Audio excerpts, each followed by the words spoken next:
Hello and welcome to Green Investing, your guide to how to actually turning some good intentions into hopefully some gold. My name is Justin Urquhart Stewart and I'm from 7 Investment Management, and I'm joined this afternoon by George Latham, Head of SRI Investment at Henderson Global Investors, and by Bridget Benson, the founder of Global and Ethical Investment Advice. I must get that right, or Gaia as it's known. Welcome to you. Thank you for coming along today. So I think probably the first question, Bridget, if I can ask you is, how can you make money out of green or ethical investing?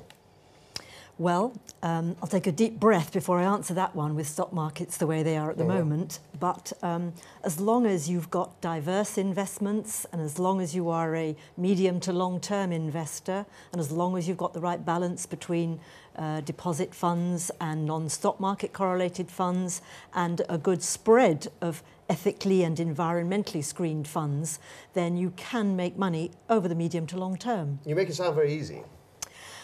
Well... But presumably it's not that easy, otherwise you all would have done it by now. Well, I think that for the individual it's quite hard to make sound decisions.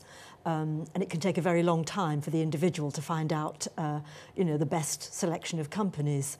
But we would recommend that that people use either collectives, unit trusts, or use specialist stockbrokers. I can mention one or two names if you like, such as Rathbone Greenbank or King & Jackson, who have their own in-house research departments and who can give you a broad selection of companies or unit trusts. Okay, well, we'll come back to particular areas because I want to try and focus on some of those.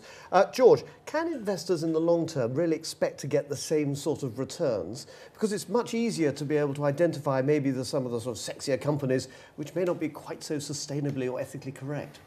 There's been a lot of academic research done over the years looking at the performance of ethical and SRI funds in the round, and the general conclusion of that academic research is that there is no penalty to investment returns from investing within an ethical screened universe.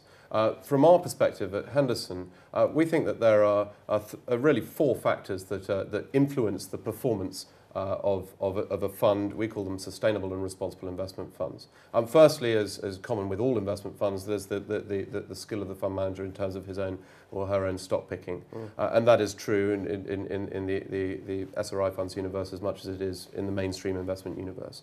There is obviously the impact of the ethical screens, and we find in the short term that can pose a headwind to performance. Also in the short term that can pose a tailwind that can be helpful. So in relative terms this year, in the first half of this year, then UK SRI funds generally had a bit of a headwind from not being involved in the spike in commodity markets and commodity shares making the running in the market. In the last 3 or 4 months, it's been a real bonus not to be involved in them. So that's really been a case of swings and roundabouts this year, and has been a wash overall.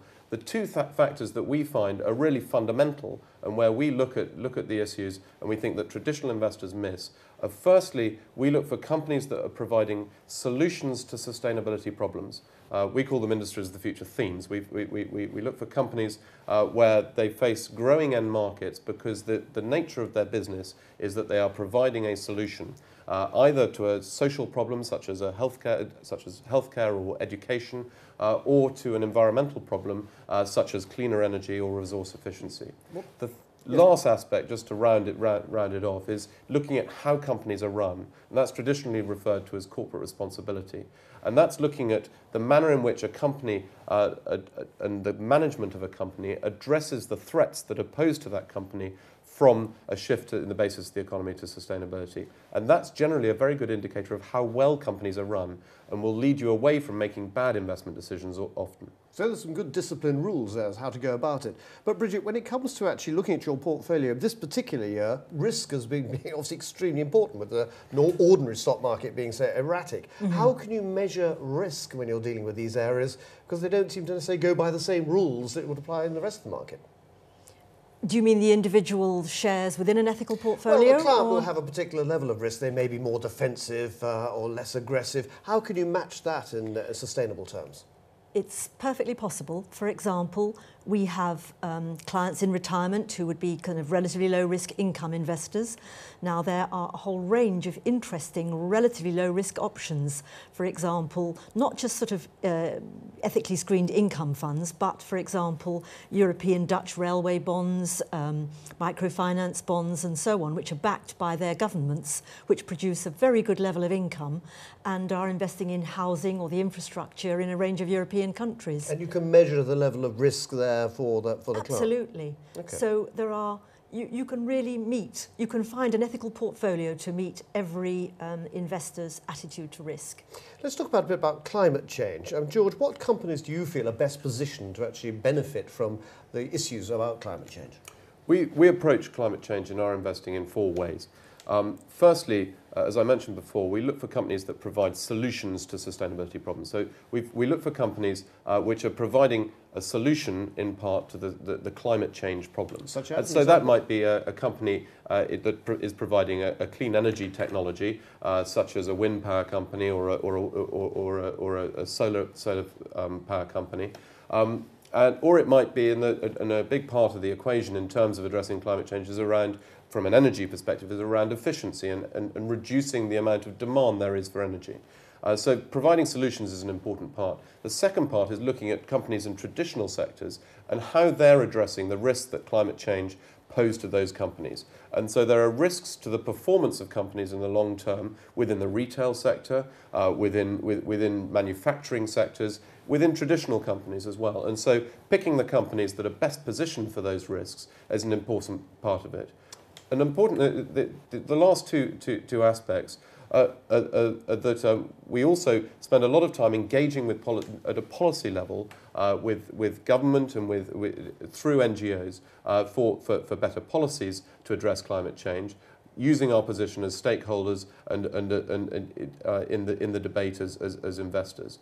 And the last aspect is around being transparent to our investors around how their portfolio is positioned for climate change. And one of the things that we've done is to produce audits of the portfolios in terms of their carbon intensity to show that level of transparency, that actually they're getting what it says on the tin, that they expect a low carbon portfolio and they're getting a low carbon portfolio. It's measured for them. Bridget, is this helpful for you when you're advising clients with this? Because clients coming to you directly because, well, that's what Gaia is all about, really, isn't it?